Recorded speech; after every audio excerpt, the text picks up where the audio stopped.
Moi, j'ai l'impression, contrairement à vous, j'ai confiance dans les institutions de la Ve République. Je me permets de vous le rappeler. Il y a un président de la République, il y a un gouvernement et une majorité.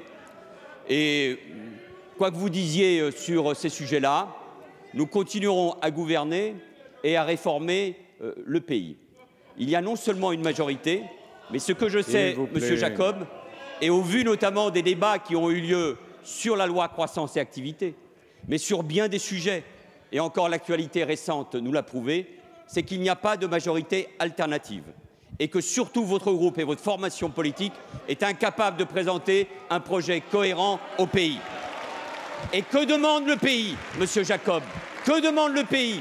Parce que je vous ai écouté ce matin et que vous n'avez pas été, dans ces moments graves pour le pays, capable, vous, président de groupe, de vous hisser au niveau. Ce que demande le pays, et je le disais tout à l'heure à Monsieur Glavany, c'est que nous soyons forts sur l'autorité de l'État, sur les valeurs de la République, sur la laïcité, sur l'école. C'est ça que demande le pays, et que nous soyons fermes sur les valeurs. Et Monsieur Jacob, moi je vous demande, à vous et à vos amis politiques, d'être enfin fermes sur les valeurs, fermes quand il faut faire un choix, ferme quand il faut décider de choisir entre un candidat républicain et l'extrême droite. Je vous demande d'être clair, là aussi, sur ce sujet-là.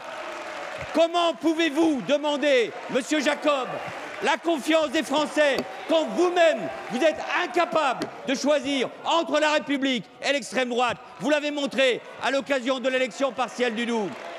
Comment pouvez-vous convaincre les Français quand vous n'avez pas de programme?